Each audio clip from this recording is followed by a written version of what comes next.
All right, so for this one, we need to get the absolute value on one side, solve for, and everything else to the other side. So to do that, let's start by subtracting 4 from both sides. So we get 2 times absolute value of 7 minus x is greater than or equal to a negative 3. And so now we need to divide by 2.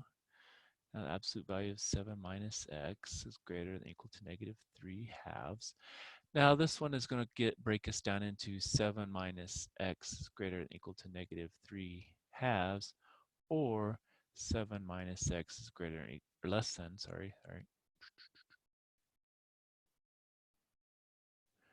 less than or equal to a positive 3 halves. Now I'm going to take things both sides, so I'll add x, and I'll add a 3 halves, add a 3 halves, so that's going to be 14, 15, 16, 17 halves on the left, greater than or equal to x, or if you look at it this way, x is less than or equal to 17 halves. Here, if we add x, but we'll have to subtract 3 halves this time. And again, that's going to be 14 minus 3, so it's going to be 11 halves on the left, less than or equal to x. And again, I think the best way to do these is to kind of draw your number line to make sure you're getting the right values. So 11 is going to be here, 17 is going to be here. X is less than or equal to this, so it's going to be something like that. We'll probably put our numbers down here. And this one says x is greater than or equal to that. So it's going to be greater than or equal to that. Okay. Well, now it says this is or, so, both of them added together, if we combine them, basically we're going from negative infinity all the way to positive infinity. And that's going to be our solution in this case. Okay. So when you do that or, it's going to be everything before. Now, if it had been and, you'd just go at this point and say, oh, okay, it's just from 11 halves to 17 halves. But because we had, the way the inequality was set up initially, this became the or statement. All right, so what about this one? I think, well, you can do kind of like what we did before, but it's going to be a little more difficult because you have that x there on the right side. So you know how we graph some of them? That's, I think, what I want to do on this one. I'm going to graph both sides. So I'm going to say, well, y equals this and y equals this. And so if we do that,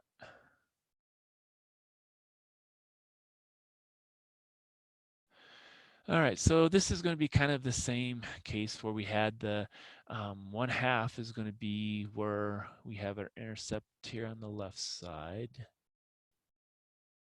And it's going to be kind of moved more compressed. And then this is basically for the 6 minus x. That really just says y equals 6 minus x. Or if we say minus x plus 6, then we can have a little better idea. And what we do is if we go from plus 6, that's going to be somewhere up here. And we're going to plus 1, minus 1, plus 1, minus 1. So it's going to be something like that. No guarantees that's really actually hits there. And so then what we need to do is we need to find what that point is and that point is, because we want it to be, in this case, we want this to be less than the line. So it's only less than the line, basically, down in this region here. Okay, find, disappear. So we know that that's kind of the region we need. So we need that left endpoint and the right endpoint. And so what we'll need to do is use our calculator again to get the more precise numbers. And so what we'll do is we'll go ahead and clear that, and we'll clear that. We'll make y equals. Okay, so I guess this one here, we can already put it in if we want, 6 minus x. And this one was going to be the absolute value, so second absolute value. And then we have 2x plus 1. And then we get out, and then we can say graph it. And we don't have the right window, so let's say we want to go to -20. Look like about the right one there. Let's maybe make that go by 5. The X-min was okay. Maybe make that higher, 20, make that 5. See how that helps. Okay, so we're in the right area now anyway. So now we need to use our trace function, and so our intersect, I guess. And so we're gonna, where is it gonna intersect? Well, let's say that's our first one, that's our second one, and our guess, I don't know, let's use that as our guess. So -7, 13. So that's going to be 1. I'll write that down. And our other one,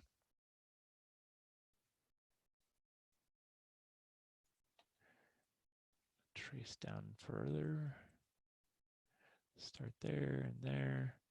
And maybe it's close to that.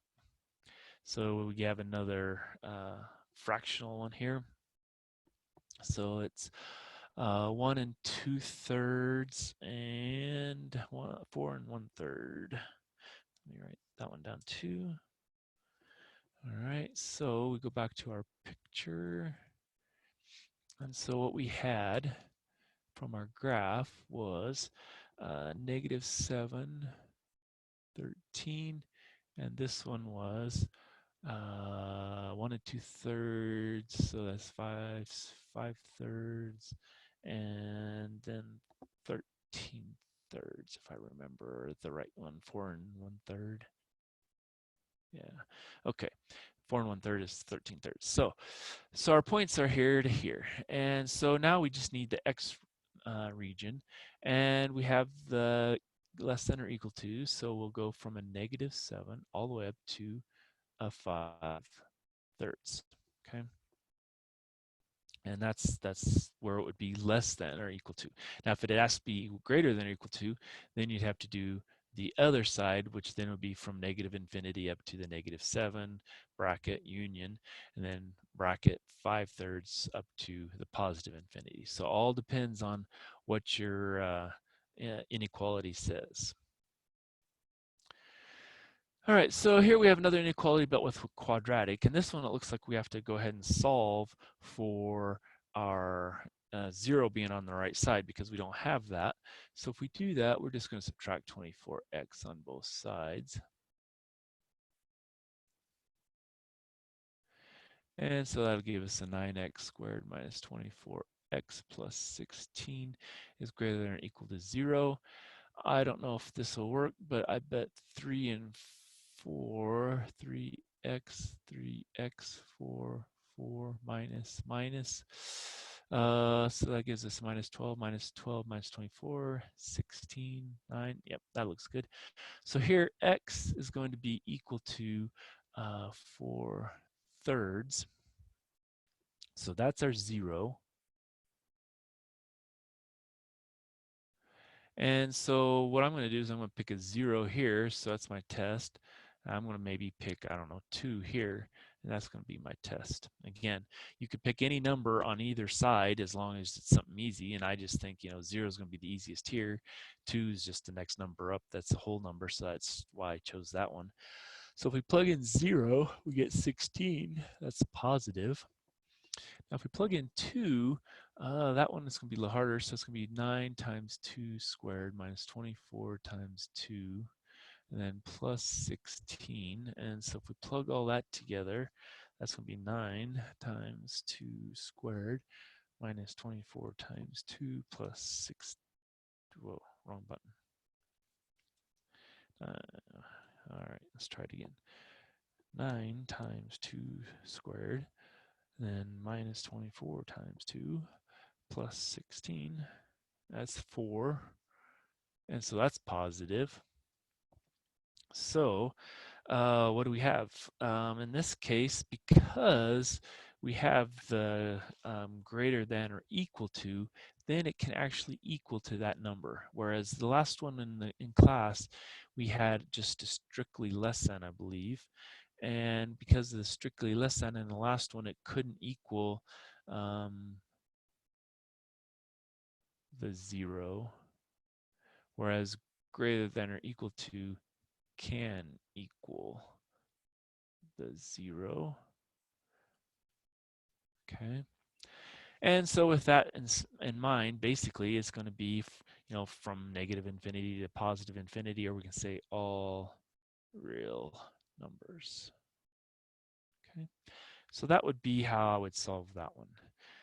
And there's no other good examples for the applications. Those are really the two key ones as far as how they went in the previous ones. And so I won't go into any detail on others. There won't be anything different than that on the test.